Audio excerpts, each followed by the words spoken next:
कैसे लेंगे। हमारे साथ एक पूरा पैनल इस समय जुड़ा हुआ है, उनका तारुफ आपसे करवा देती हूँ। इस वक्त हमारे साथ बीजेपी प्रवक्ता कमर अली जी जुड़ चुके हैं, बहुत बहुत स्वागत है सर आपका।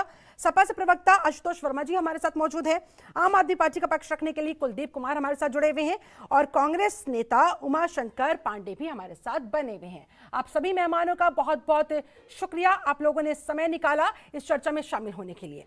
कमर अली जी, अरविंद केजरीवाल अपने विकास मॉडल को लेकर, अपने दिल्ली मॉडल को लेकर उत्तर प्रदेश में तैयारी के साथ आने की तैयारी में है। 2022 में हुंकार भरने वाले हैं। ऐसे में आप लोगों के ऊपर आरोप लग रहे हैं कि आप लोग तो यूपी को जिस राह पर आगे ले जाना चाहिए था नहीं ले जा पाए, लेकिन अब केजरीवाल कह रहे हैं कि हम सत्ता में आएंगे, हम जीत कर दिखाएंगे और उसके बाद फिर यूपी को हम दिल्ली बनाएंगे। क्या कहिएगा?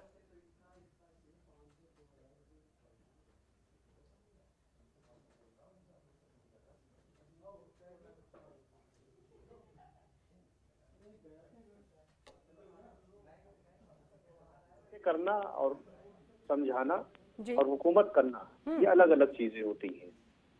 वो जो बातें कर रहे हैं, आपने देखा कि 2 करोड़ की आबादी है दिल्ली की, और उत्तर प्रदेश क्योंकि हिंदुस्तान का सबसे बड़ा सूबा है, 24 करोड़ की आबादी है।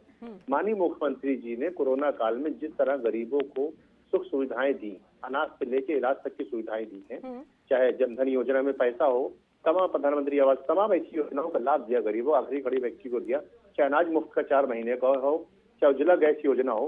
ये गरीबों को देखिए, उत्तर प्रदेश में 24 करोड़ लोगों को, जो जनसंख्या हमारी सबसे ज्यादा है, उसमें गरीब भाइयों को मिला, उनको सुख सुविधाएं मिली, कोरोना काल में इलाज मिला। ये कहते थे कि दिल्ली, यूपी, बिहार वाले कोई भी हमारे यहाँ के इलाज नहीं करा सकते। इन्हीं ने बंद कर दिया था कि सिर्फ यूपी वालों को इलाज मिलेगा।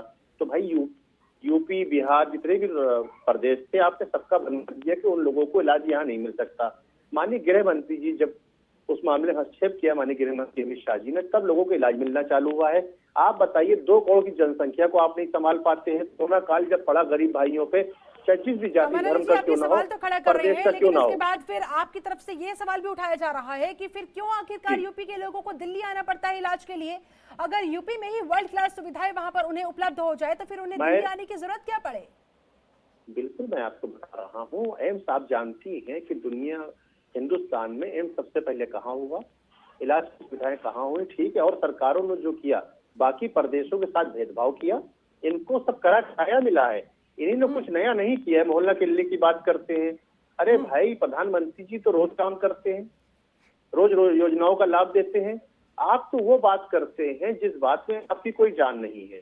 आप कोरोना काल, 2 करोड़ आबादी वाले आप प्रदेश को कोरोना काल में आप नहीं संभाल पाए। क्यों नहीं संभाल पाए भाई? आपको संभालना चाहिए था। आपने ऐसी बातें हिंदुस्तान में करी हैं जो कि आपको नहीं करना चाहिए था। आपने हिंदुस्तान भाइयों के लिए दिल्ली के दरवाजे बंद कर दिए। आपने कहा कि लोग दिल्ली इलाज कराने नहीं आ सकते। 2 करोड़ जनसंख्या आपसे संभाली नहीं जाती है, आप कोरोना का इलाज उनको नहीं दे पाते हैं।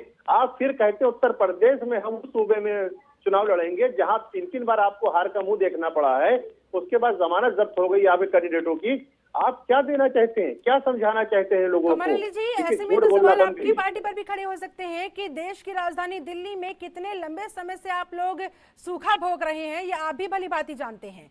आप भी 2 करोड़ लोगों की जनता का प्यार अब तक हासिल नहीं कर पाए हैं। पुरजोर कोशिशें लास्ट इलेक्शंस में नजर आई थी, लेकिन क्या हुआ वो सबको पता है। ऐसे में फिर कहां तक आपका ये सवाल वाजिब नजर आता है? मेरा बिल्कुल वाजिब है, मेरा बिल्कुल सवाल वाजिब है। आप जानती हैं सारी सुख सुविधाएं जो हैं भारत सरकार, क्योंकि आप जानती हैं दिल्ली ऐसा स्टेट है जो भारत सरकार के अधीन होता है। जो भी सारी चीजें होती है, जो भी इलाज की जो भी डिपार्टमेंट, सिर्फ गृह मंत्रालय हमारे पास है। अगर आप देखेंगे सिर्फ गृह मंत्रालय मेरे पास है, बाकी सुख सुविधाएं उन्हीं के पास है। तो सुख सुविधा में भी लोगों को सुविधाएं नहीं दे पा रहे 2 करोड़ लोगों की। और वाकई में जनता की जुबानी अगर मैं बात करूं तो वहां पर दिल्ली की सूरत पूरी तरह से बदल कर रख दी गई। एजुकेशन सेक्टर की मैं बात करूं, हेल्थ सेक्टर की मैं बात करूं, तो वाकई में जमीन आसमान का फर्क दिल्ली में नजर आता है। 2 करोड़ और 24 करोड़, 2 करोड़ 24 करोड़ में कितना फर्क है? चलिए, आप सभी मेहमानों का बहुत बहुत शुक्रिया। मेरे पास समय बस इतना ही था। आप सभी मेहमानों का बहुत बहुत धन्यवाद समय देने के लिए, इस चर्चा में शामिल होने के लिए।